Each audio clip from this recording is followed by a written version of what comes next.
Di mo magets kung eclipse ba ngayon or talagang pula lang yung moon. Kasi walang mga star. Tapos ang dilim ng paligid.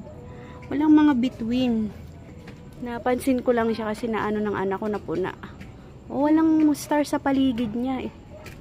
But red. Para nga siyang eclipse oh. Alam mo yung eclipse? Hindi yung ano. Yung parang... Yung alam mo yung ano, yung...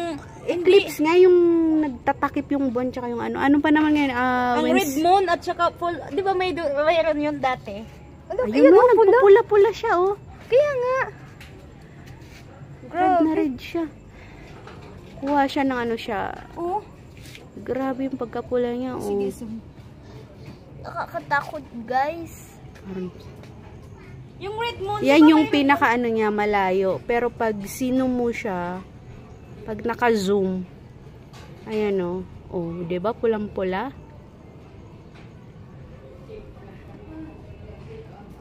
So guys, walang mga star. Walang between sa paligid. Madilim pa yung langit.